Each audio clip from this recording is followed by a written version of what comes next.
And what we need to do to, so-called experience our own self, which is a very funny thing. How can you not experience who you are? But this is the Maya Shakti. This is the Maya Shakti. It is just an amazing thing. I think the 10th man example, I think, is a very, very good example. Because there is a certain doubt that we have that how can I be the very nature of Ananda and not experience it? I'm moving around, like a beggar. Really, Swami Dayananda used to say that we are all sophisticated beggars. There are beggars who are very obviously in a bad shape. They don't have good clothes. They're half naked, poor guys, and they've got all kinds of problems and so on. That's the normal beggar. But there's also another beggar which is very sophisticated. And that means it's wearing good clothes and have a tie, shoes and everything, hair is nicely done and so on. But the fellow is really begging. And we see this where they look for money and so on and so forth. Somehow they want to get you to do some donations and so on. So they are really begging. So Swami Dayananda used to say that look at our lives as being sophisticated beggars. You ask somebody, are you the beggar? He says, no, that's not me. Who are you talking about? He says, I don't know, I was told that you are a beggar. He says, who told you that? He says, I think Shastra told me that. And you say, I don't know, I don't understand what you're talking about. Really speaking, we are sophisticated beggars, which means, can I have a nice breakfast, please? Now, after breakfast, can I look at my emails to see what is happening? And you'll say, sorry, your Wi-Fi is not working. Wi-Fi is not working? Can I please have the Wi-Fi back? What do I need to do? Begging. Everything that we do in our life is begging, begging, begging. We don't realize it. We're so used to begging that we don't realize that we are very sophisticated beggars all day long, all life long, day to night. The only time you're not begging is when you're deep asleep. Even in the dream you're begging, in the Jagrata Avastha you're begging. So it is a very strange thing. Then you start talking about Atma Vidya, come to the ashram and so on. It's all nice, how beautiful. And you are the very Atma, you're the peace. And your mind all says, I don't understand this. How can I be the very nature of peace? And I'm actually in pieces. I am not the peace itself. So you realize there's something missing with this whole thing. This is where the 10th man example is so instructive, amazing. These examples have not been presented by the Shastra casually. They have withstood the test of time. Only the best, prevalent, all-pervasive examples are kept. The 10th man example is one of those. So what the 10th man example does is to show that how one's own estimation can be the source of disowning yourself. This has to be understood. That I am denying my own completeness, a sense of purity, Paramanandatvam, is because I am totally convinced of some problems. I'm not really that. And I have to do a lot of things to remove those things. And then on top of that, you have this basic doubt. How can I have to do something, isn't it? Because doing something gives you some result. And on top of that, you get a lot of people who will say, that's right. That is exactly right. Who's telling you that you're already full and so on? He says, oh, there's these Advaita Vedanta, poppycock. You just come to our meditation sessions and live here and slowly, slowly, slowly do karma, and then you will realize that you are in good hands. All kinds of things. So the doubt that how can I be the complete one is very, very powerful. Very powerful. You can see something else is not right, but how can I also be not right? Because otherwise I would feel it. Excuse me. So this is the doubt that we have. So the 10th man example is a very good example, because in the 10th man example says, just look at this. Here's this boy, 18-year-old boy, who is completely a wonderful boy. He has dedicated, he's very, very good, he's studious, he respects the teacher, he respects his parents, he's healthy, he's very kind, all the possible things that you can think of. There's only one, and then he also knows, he knows who he is. I am the son of these parents and I'm 18 years old. All of the knowledge he has, all the experiences are there and so on and so forth.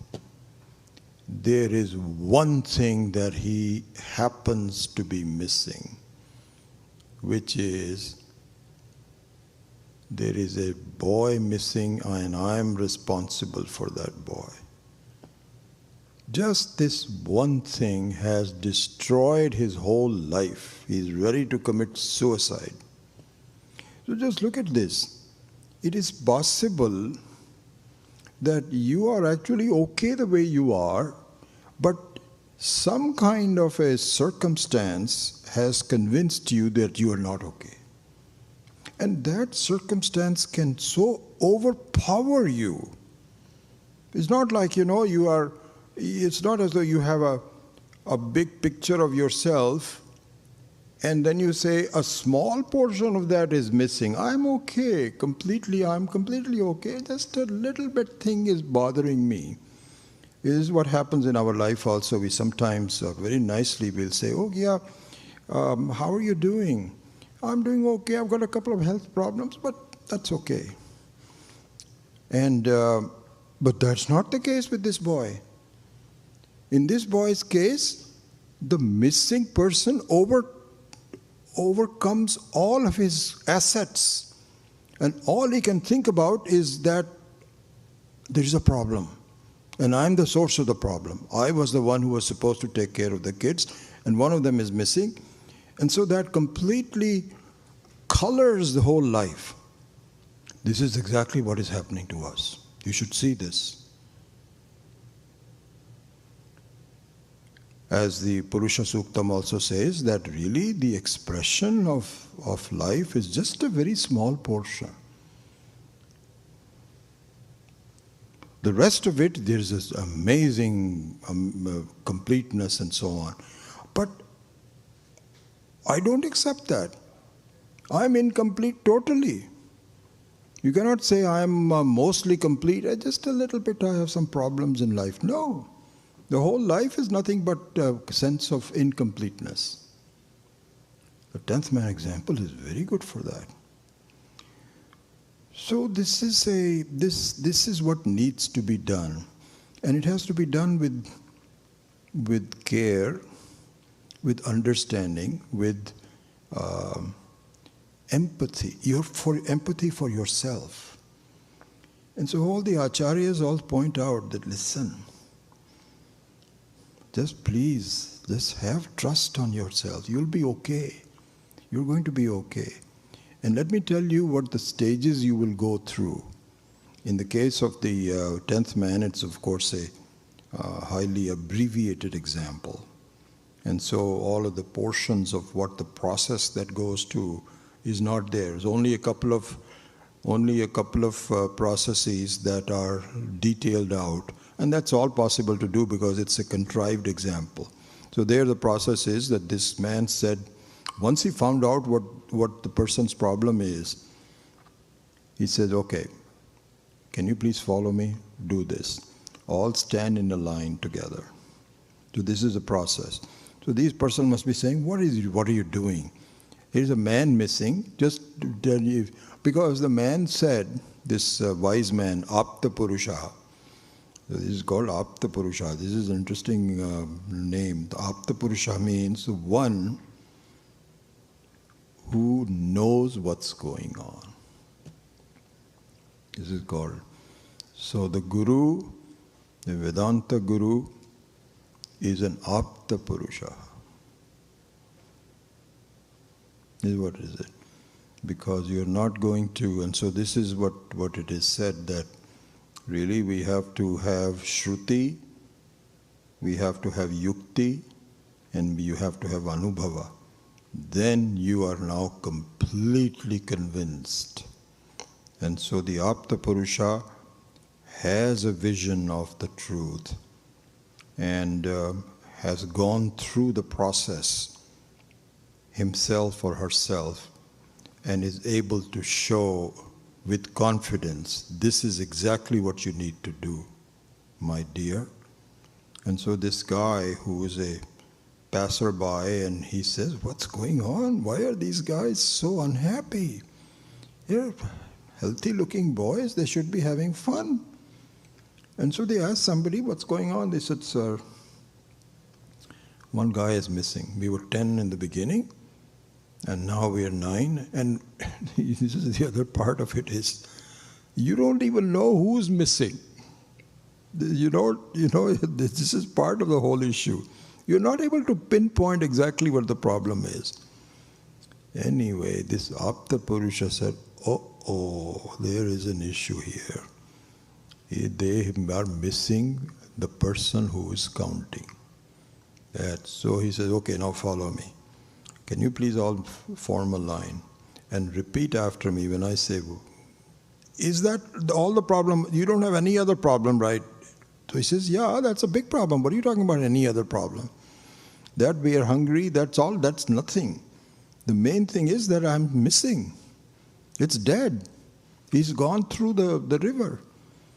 So he says, nobody has gone through the river, but let me explain to you.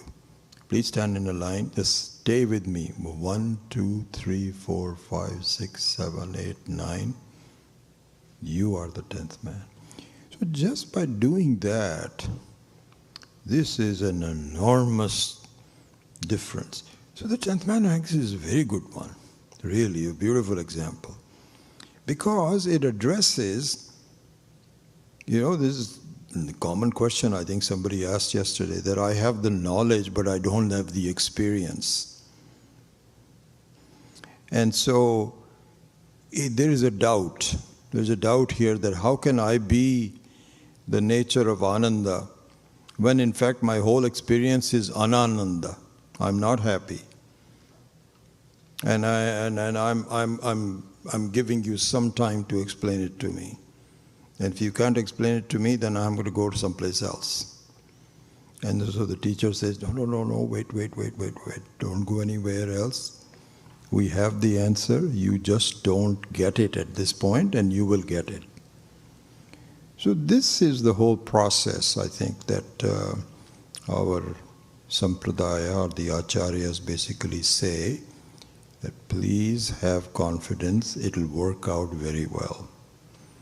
And because your self-doubts are so empowering to you, that please have empathy about your empathy to yourself. Please have patience.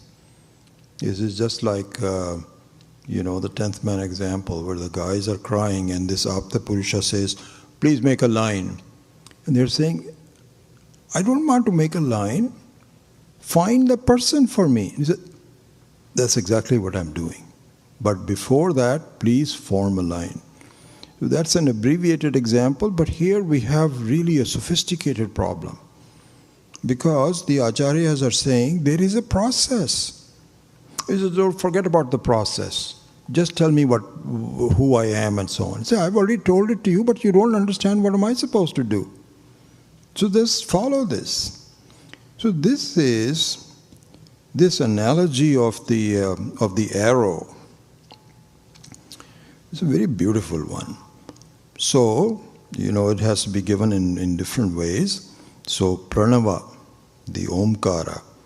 So the upper arni and the lower arni, and creating the fire between them is another. These are all prakriyas. But this in ShriRudram, the prakriya of Ishvara, who is responsible for me reaching the goal that I want, is a very beautiful one. And so there we have gone through some details of that, and we will continue on that, which is, so this is really the key thing is, as you know, this is the lesson of the entire ShriRudram is, please have confidence in me. I know what is good for you. Submit yourself to me. So this submission is the most important thing. If you're not able to do that, if you have your hands like this and say, well, I'll give you 5 minutes, okay? That's not going to work. You have to submit yourself and say, there is something very important going on here. And so once you do that, then you have Shraddha in my convincing you that you are going to get there. There is a process involved. And so that process is, I am the arrow in your hand, and at this point, kind of like an arrow that has just been taken out of a box. It's got all these, the arrows have these feathers in the back and so on and so forth. They are all over the place. And if you shoot that arrow, and even the tip is not very sharp, it's not going to go anywhere. No matter how much you can do it with your force of the Diksha and Guru and so on and so forth. So the preparation of the arrow is very important. So you tell the person, okay, I submit to you, what do I need to do? And so the person says, okay, you need to make the following improvements. Here's what you need to do, and I'll help you with it. Here's what you need to shape yourself with, and I assure you, once you become a sharp arrow, you will reach the target, which is nothing but myself alone. So here, Swami Maheshananji has divided these processes of sharpening the arrow into 5 segments. So let's talk about that now. I think we'll have enough time to finish today. So these 5 sections are, I'm just going to give you the Sanskrit names for it. I haven't had time to really think about English translations for it. Okay? So these are the recognition of 5 stages of your mind. So your avastha means that a state, a place where you are at this point, like a movie, like a role in a movie. So there are 5 stages to who you are, what your thinking is. Those have to be systematically looked at. Here are the 5 ones. One is called Shipta Avastha. And I'll describe it to a certain extent, even though we don't have a direct translation of the name per se. So, Shipta Avastha. The second one is called Mudha Avastha.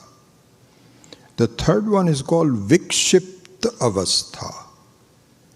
So you just add the prefix V to kshipta, becomes vikshipta avastha. That's number 3. Fourth one is Eka Gravastha. And the fourth one is Niruddha avastha. Kshipta avastha, Mudha avastha, vikshipta avastha, Ekagra avastha, and Niruddha avastha. These are the 5 stages you should recognize. You should evaluate yourself. Where are you in that process? This is what really works. This is the process of sharpening the arrow when you reach the target. Okay, let's start with it. What is Kshipta avastha? Kshipta avastha is what everybody starts with in their life. Everybody starts in their life with even if you're a child, and so the adult is also sort of like a kind of like an adult form of the child, really. But what the Kshipta avastha is the same. What it means is your life consists of just doing different things, learning, enjoying, being disappointed, ups and downs. This is the normal one. And it is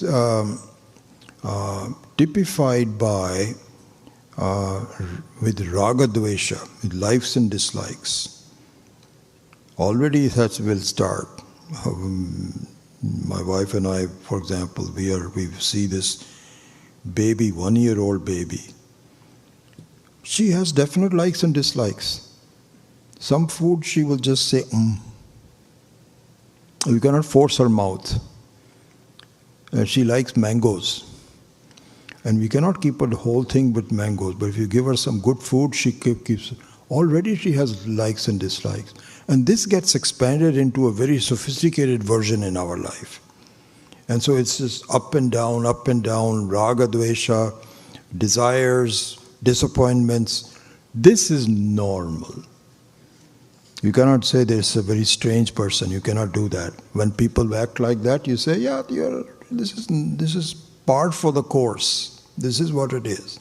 This is called Kshipta avastha.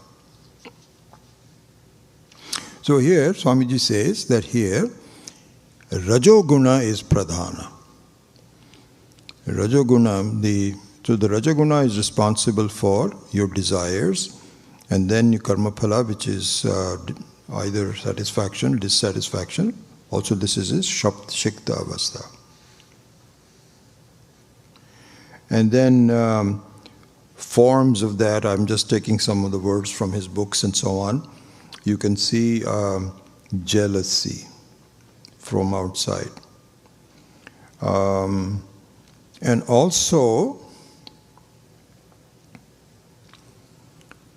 no ability to listen to anything which is spiritual. Spiritual means something which is really good for you, which has been given by Shastra and so on. Most people will say, I don't know, there's not enough, I'm okay. The life that I'm leading and so on and so forth, it's okay. I don't know what you're talking about, what classes you go to, And certainly no, you may have some idea about God, but it is kind of minor. It's some God which is responsible for some things, but I'm not sure of it. All those kinds of things. I mean, this is a normal life of the person. Okay? And unfortunately, the karmakandins, as Swamiji was talking about and so on, I mean, we need to really be very, very firm about this. Enhance this Kshipta avastha. They enhance it. They'll say, yeah, but you come to the temple and then do yajna and keep doing this and do mantras and chant the Vedas. And so this is, Swami Dayanand used to say that. He says, the way I look at the spiritual life of Karmakandin is that it is classical music as opposed to filmy music. So our life is just nothing but filmy music, a lot of beats and so on and so forth. Classical music is a lot better. It really calms you down. So when you do all these pujas and so on, it calms you down a little bit. But this is also externally focused thing. It's you do something and then it's over, and then you have a certain relationship with your Ishta Devata. So the Karma Kandins also don't change this much. They in fact enhance it. This is what happened. So this is the first stage. The Muda Avastha can even be interchanged with Shikta Avastha. Here, there is mostly Tamoguna Pradhana, where you don't have any sense of desire. You are okay with the way things are. Why should I bother about it? It doesn't make any difference to me. But this is not true Vairagya. It's not true Vairagya. What it is ennui, laziness, sleepiness. Don't bother me. I don't need to do all of this sort of a thing. Who cares? Lack of care. Postponement. I remember I had a session this was a very useful session with Swami Dayanandji one time. He was talking about procrastination. And when he finished the thing, I really learned a lot and recognized that the signs of procrastination. So the procrastination is also part of the Muda Avastha. That's what I'm saying. So Swamiji was saying, here's how the procrastinator fools himself or herself. Here's how it does. Normally you say, I've got to do these things and I don't have the time to do that. I'll just do that later. This is procrastination's normal. He says the sophisticated procrastination is this. You make a list of 10 things in your life, okay? And some of them really need to be done, but they're going to need more time. Others are very simple and don't need much time, are simpler to do. So you know what a sophisticated procrastinator does? He keeps doing these trivial things. And you keep putting the important things at the very back of it. And I looked at my life and I said, yes, I'm doing that. I am really doing that. I am also a procrastinator. And I used to remember this so well. Whenever I would come here, of course, I would spend about half hour with Swamiji, discussing my life, discussing the family, just a private session, and so on and so forth. Mostly about non-Vedanta, because Vedanta you are just doing it in the class itself. But he will also ask me, how are you doing, what's happening, what classes are you teaching, etc. This is where he said, one time, I think I told you this, he gave me a big compliment. He says, I must tell you, there are not that many people like you that are doing both the household work as well as teaching. So I'm very, very proud of you. Wonderful. I felt so good, so wonderful. So in one of those sessions, I told Swamiji, I said, Swamiji, your treatment of the procrastination really resonated with me. He says, good, good, good. And I really have, it's not that, I have now become free of procrastination, that it's an ever-going thing, but I'm very aware of it. I'm very aware of it, and sometimes I feel it's really improved. More important things, I do that first. The other trivial things, let them go. So this is the primary form of the Muda Avastha, Tamoguna Pradhanaha. Here, the Karma Kanda is actually the Karmathas are helpful. They are actually very helpful. They are not helpful from the Shikta Avastha, but they're helpful in the Muda Avastha. Why? Because they create a certain desire in you which can inspire you. That's the word I was looking for. They can inspire you. And so what needs to happen is that you actually have to go through Kshipta Avastha. That's why I was sometimes even not sure whether the sequencing of this is correct. But I'm not going to argue with Swami Maheshananji because he knows better than I do. So there must be some reasons why the Mudha Avastha is number 2. Anyway, so that's the second one. Okay? The third one we can now also relate to. This is called Vikshipta Avastha. And so I don't even know that I know the etymological reasons for it and all that, so we won't spend time on it. So just take the names as they are. So here, for whatever reason, sometime in your life, it could happen when you are 50 years old, when you are 30, 40, it doesn't matter. I was very lucky that, and sometimes you can have it early, so it's not as though it's very lucky that really I started to have this avastha when I was in my early 30s. And this means, what is going on? What is behind all this? There must be something better. When a talk is given on Vedanta, you're attracted to it. Because in the Kshipta Avastha, there may be talks, but you are taking your cell phone out and just looking at it and say, oh, these are just talks, there's nothing for me. But here, you put your cell phone down and say, really interesting. This is the third one, which is Vikshipta Avastha. And here then japa, satsanga, listening, shravanam, etc. starts. Just starts. That's it.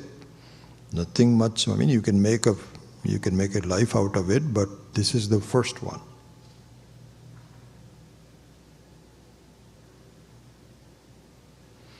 So, Swamiji says that this is what is called the seed of jigyasa. Jigyasa, gyatum ichcha. So as Brahma Sutra also starts, athato brahma jigyasa. And I can just tell you this happened to me. That's exactly happened to me. That when I met Swami Dayanandji,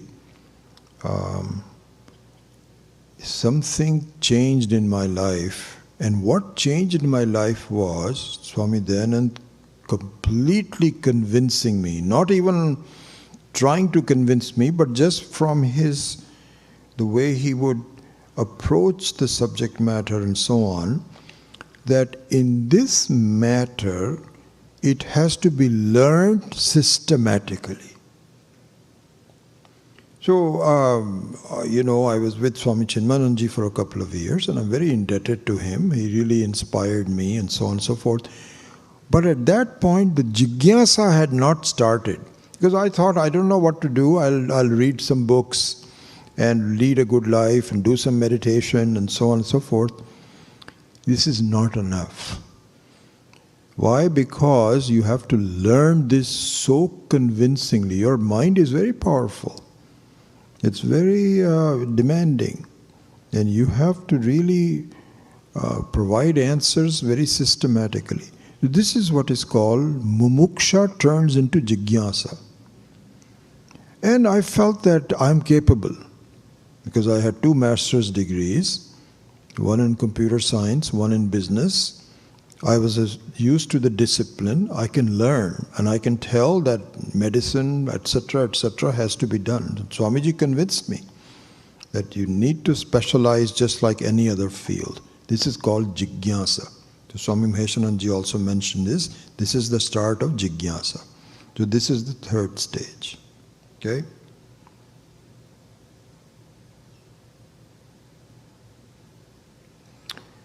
Then, and so this is very close to the process of making the moong dal halwa. See, you can do the 2 parallels together. because I think that he had given some talks of one and then followed by the other. So I took the notes on the flow. But if you ever go back to the book and if you have the patience to go through all of that, you will see this in a very systematic presentation to the others. By the way, one thing that I decided not to do, Swami Maheshananji gives a lot of Puranic examples from the Puranas.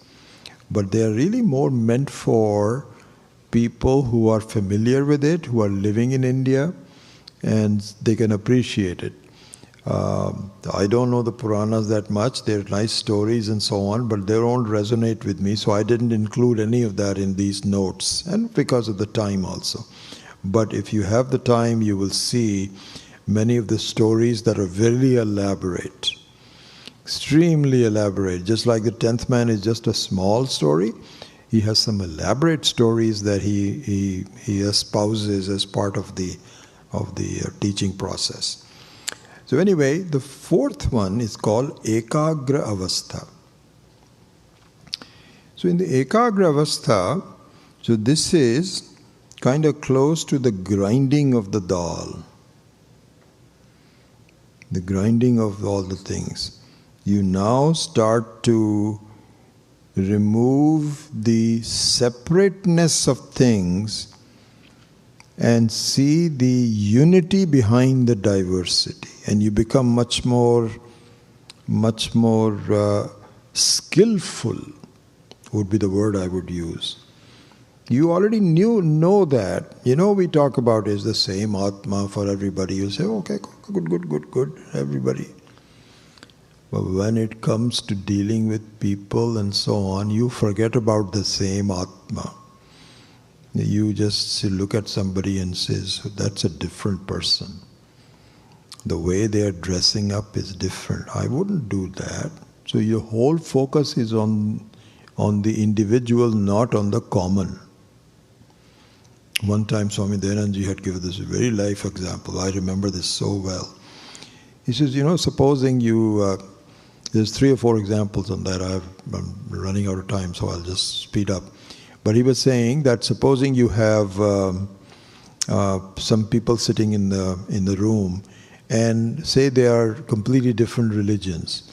There is a Muslim guy sitting there, and you are a Hindu, and normally you'll say, well, Hindus are sitting, this is like Republicans and Democrats, or BJP and others, in the parliament, all those people sit on one side.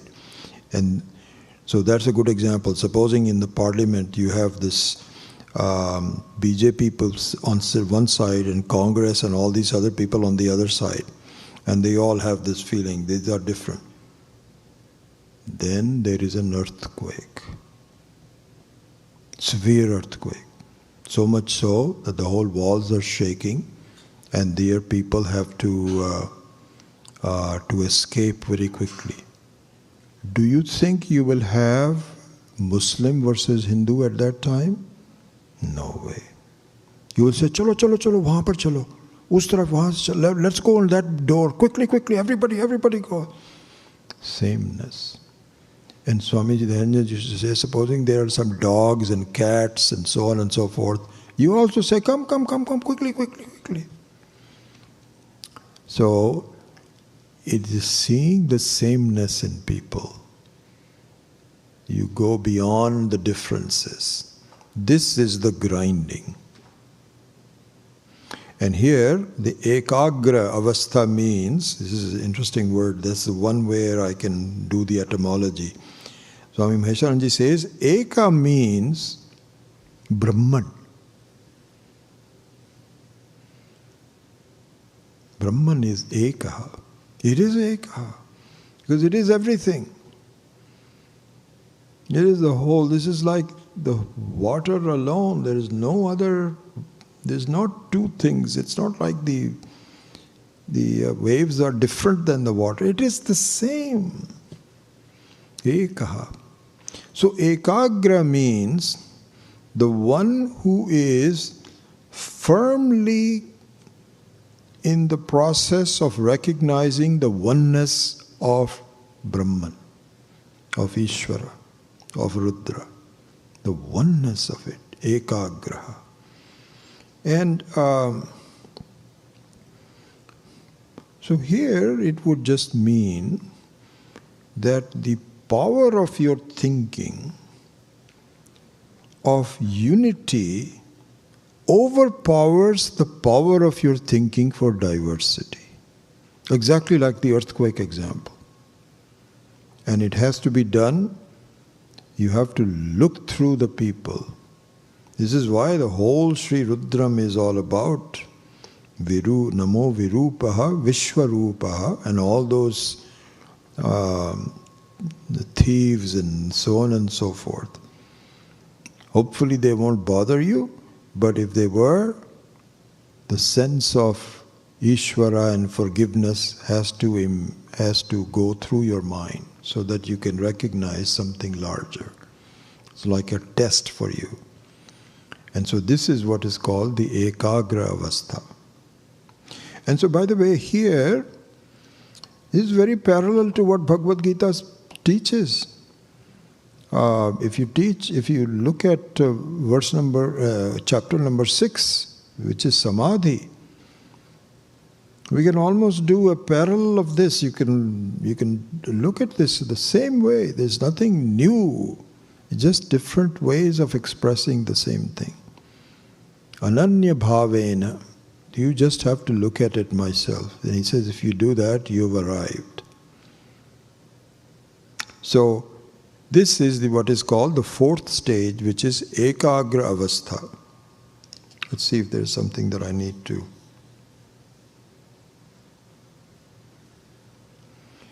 Yeah, this is.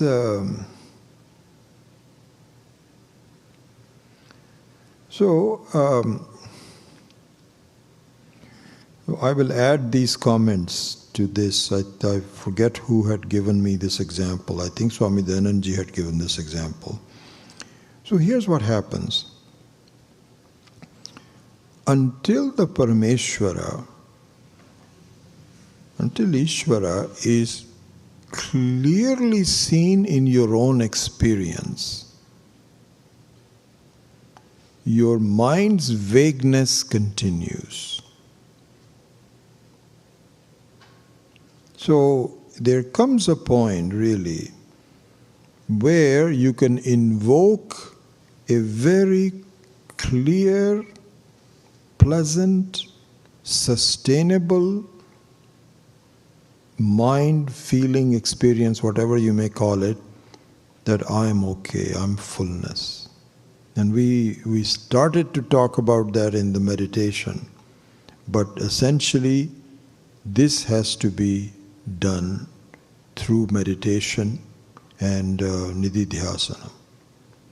Now, until you do that, your mind is cooperating, but somewhat reluctantly. And it is not really convinced about it to the point. It has Shraddha, but it's not completely sure. There was a very good example given of this by Swami Dayananji one time. He said the following. It was a very good example. I really like it. He said, suppose you're sitting out on the porch of your home, outside, veranda, like the Indian verandas. In the US, we don't have a lot of these covered verandas, but supposing you're sitting outside reading the newspaper. And this picture is best described if you are, let's say, in a kind of a, not in a town, but away from the town, in an isolated home, like in a farmland. Let's say you're in a farmland and there are not too many other houses. So you have a long driveway, dirt driveway, and you see a person approaching, walking towards you. So at first time it is so far, one time it is so far away, you don't know whether it's a person or a cow or what. Then as the person comes close to you, you are able to distinguish this is not a cow, this is a person. This is a human being. Now you don't know whether it's a man or a woman. It's so far away. And then, so you're looking at the person walking in, the person coming closer and closer. So you're saying, oh, interesting, somebody is coming to see. But you don't know who that is. So the mind is also sort of like saying, I think it's a woman. No, it cannot be. Cannot be wearing some pants, and more likely so it's all likely. What is it likely be? This is what it is. Keep coming, closer. Then you find out it really is a man. Pakka, absolutely. But you don't know who. It still has some vagueness. Then, as the person comes closer still to you, you say, oh my goodness, this is, I haven't seen this guy for a long time. John, someone. Oh, good heavens. The mind stops wandering around. You now have a complete, clear recognition of who the person is. This is called Sakshat Karanat Buddhi. So, in this Eka Gravastha,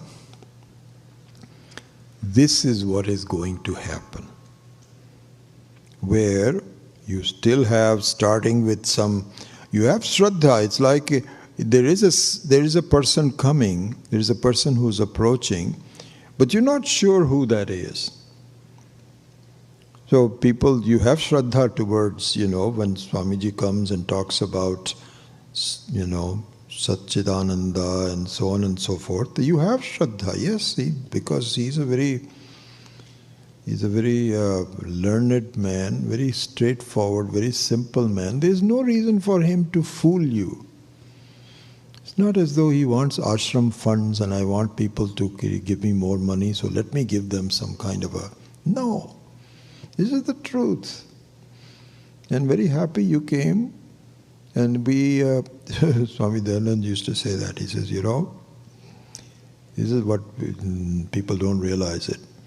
He says that in your house, there's a knock on the door. And you say, yes. And he says, I am George somebody. Say, yes. I am the professor of quantum mechanics at Stanford University. I just wanted to find out if you're interested in quantum mechanics. So I'm knocking at all the doors to see if you're interested in that. Are you interested? He says, it doesn't happen. It doesn't happen. What does happen is there is a knock on the door, which happened many, many times. Two nice gentlemen starting, two nice young gentlemen coming and say, have you looked into the Mormon religion? This happened to, I remember this 2 or 3 times. There's one time I was teaching a class in Fremont, and there is a student of mine who had invited me to give a class in her home. And while the class was going on, this is actually that happened. The knock, I was in the middle of giving a talk, and at the door, there was a knock on the door. So Madhu got up and said, who is it? So she says, we were sent by our, I don't know what they call their senior manager. So what happened was that she had gone on a plane ride, and she had recently been divorced. So she was really very not feeling well. So she was sitting next to somebody, and somehow the talk must have gone through. So this guy was a senior Mormon church leader. So he said, we can really help you. And we can really give you, so she gave him his card, and she also gave them the address. So these two guys were calling to see what help she would need. So Madhu said, she asked me, should I let them in? I said, Madhu, we're in the middle of the class, and I know who these people are, what they're, So I said, tell them to come later. So this is the thing. If there is a Swami who's giving you Satyam Jnanam Anantam, Satchidananda, is not selling you anything. No reason to it. It's like quantum physics, quantum mechanics. If you are interested, then we will communicate. But it's not that I am pushing anything to you or anything. So this is the end of the Eka Gravastha, where you recognize there will come a point where this is exactly what will happen, is that if you do not see the presence of Ishvara in your life at any one time, you will feel very uncomfortable.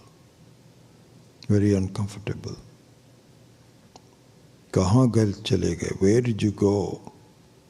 In Ramakrishna Paramahansa's life, this is said, that in his life he got a glimpse of it, of Ishvara, but it came and went for a while. And he was a very unhappy person when he would lose the vision of the Ishvara until it became steady. And there's biographies of him saying that he was really not a happy camper. For even though he knew what was going on, but just because he didn't have the direct contact with him all the time. That means your mind is not yet developed to a point where we can recognize the presence of Ishvara. But so this is the fourth one is the Ekagra. Then comes the last one, which is Niruddha Avastha. In the Niruddha, let me make sure that I cover all the points.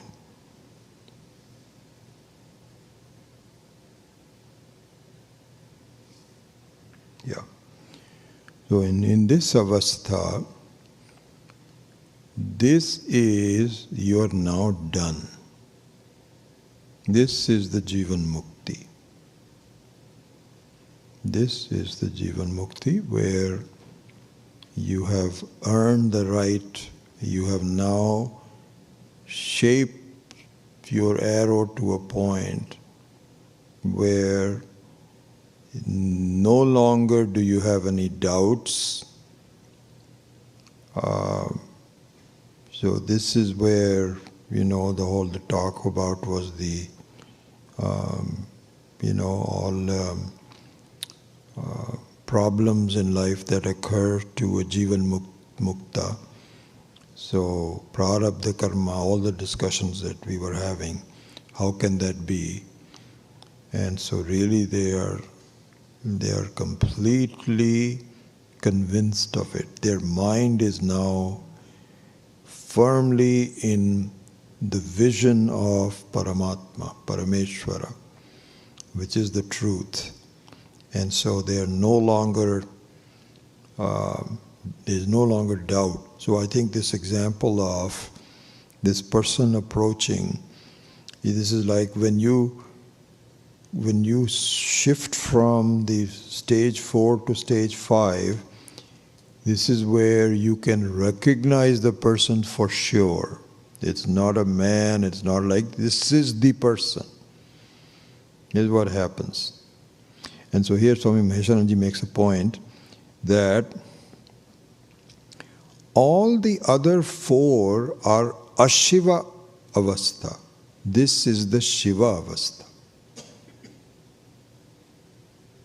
So now your halwa is complete. All the process that you had to go through for soaking, for grinding, the removing the chilka and all that is done. You straight away go into the essence of it. And it's very beautiful, very pleasant. So this is the Niruddha Avastha. So here he's given a couple of examples. One is from the Gaudapada Karika, which is the Gaudapada, as you know, was the Guru's Guru of Adi Shankara. And so he has written this remarkable karika on Mandukya Upanishad with 3 different sections. So in there he says, Yada na liyate chittaha na cha vikshipyate punaha aninganam anabhasam nishprapancham brahma tattada.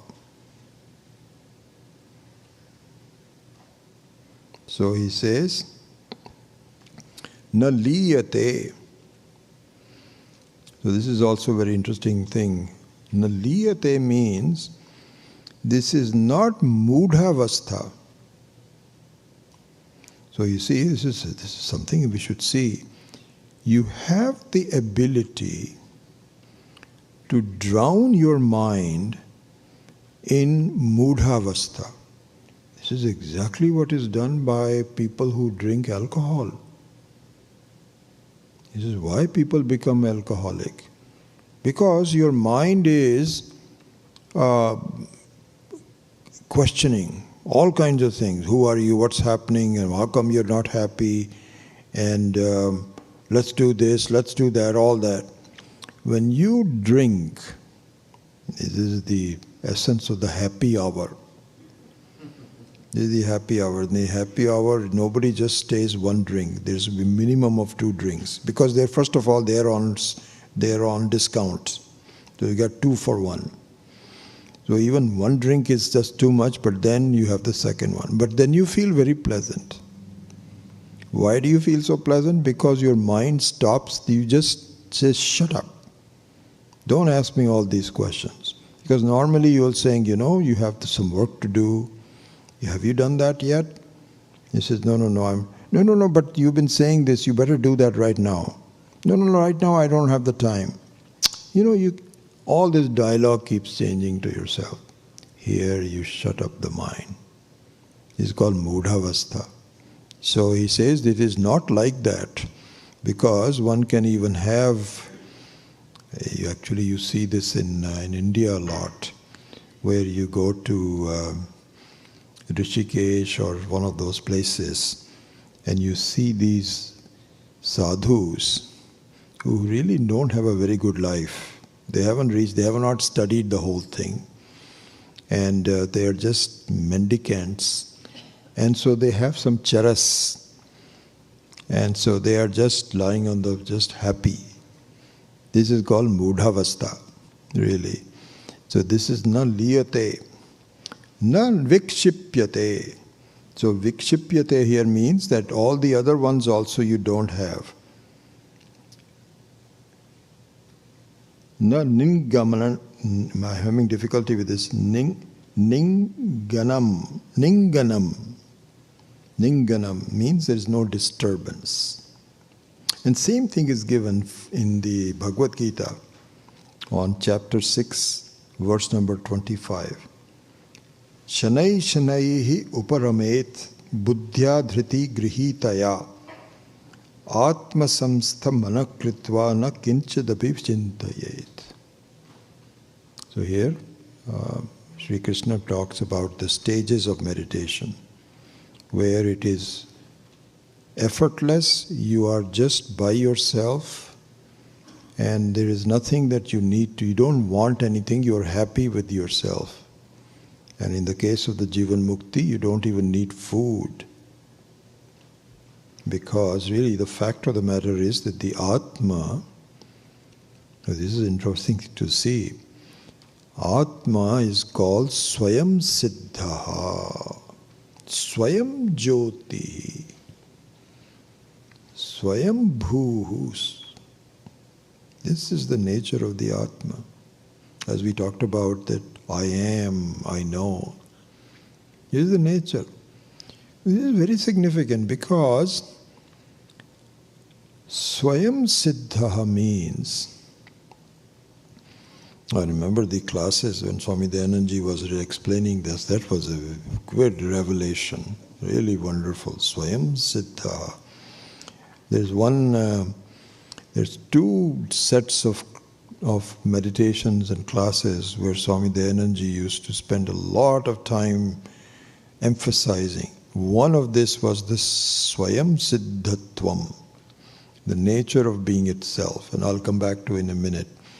The other one is Asangoham. Aham Asanga, not related. These two were, if you go back to his meditations, these two are the ones he really, everybody has a sort of a favorite way of explaining, and so this was his way of doing that. It was very useful. So going back to Swayam Siddha is very significant, because I feel I am at the mercy of things. I'm depend on a number of things. This is my conclusion in life. I depend on food. I depend on oxygen. I depend upon not an unpleasant experience. I depend on good health. Number. You can even make a list of things if you want, on what the things you are dependent on. Because you don't feel you are independent of it. That's our feeling. Fact of the matter is, the Atma is Swayam Siddha. It doesn't need any food. It doesn't need oxygen. This is interesting to do this analysis. And I'll just finish it up. I don't know whether Swamiji will come. I told him about between 10 and 10:15. So hopefully he will come. But in any way, I'll wind it up after this and say my goodbyes to you. And then if Swamiji comes, then we will have a Guru Dakshina while he is here. So in the Swayam Siddha, the idea is that you don't need anything. So one interesting distinction, this is what I was going to just say, is there is a distinction between I am alive and I am.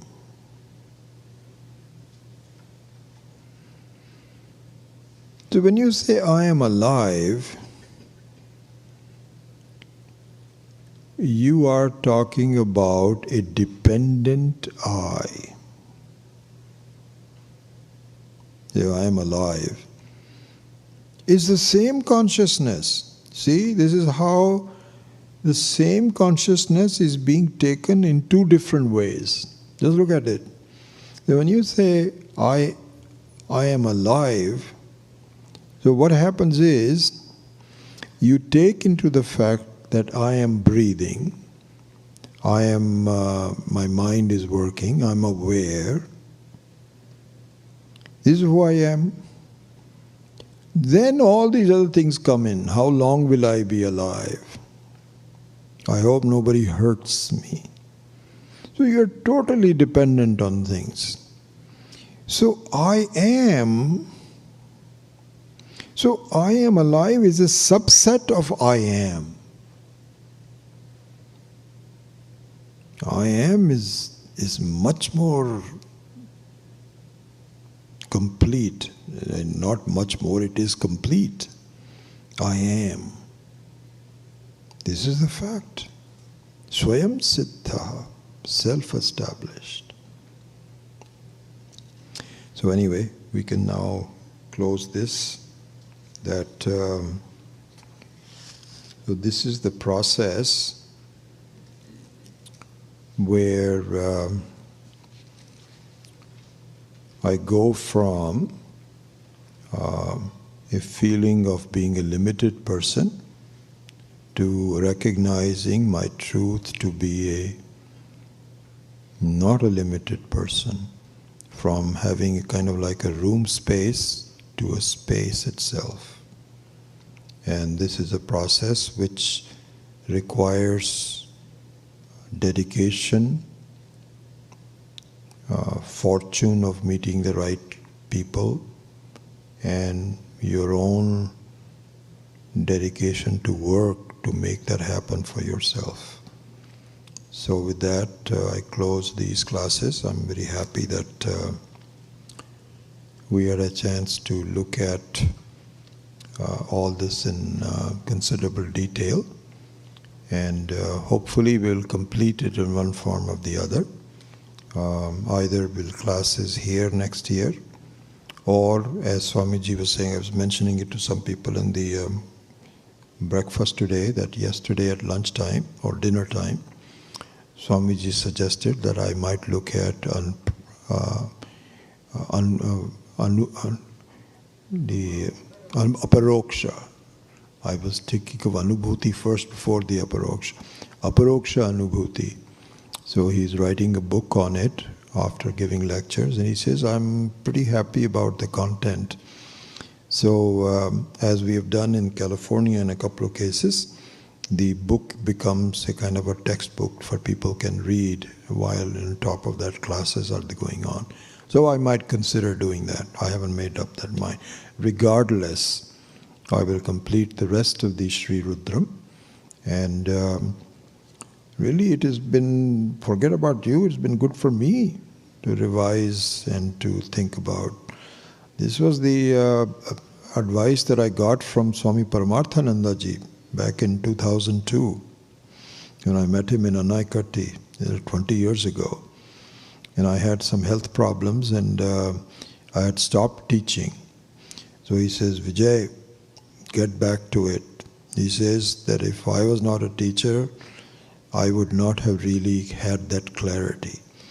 So I would actually also ask you, at some point in time, find some other someone to teach them yourself. And then you will see the discipline and the clarity required to communicate is helpful to you. Because if you're just studying by yourself, your mind can fool you into thinking, yeah, this I know it.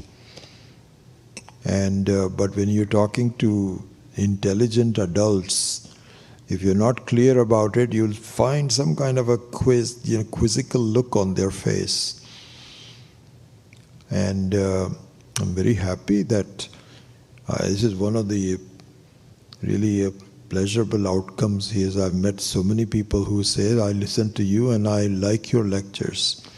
So this is a wonderful thing, a confirmation that I'm able to communicate that in some way.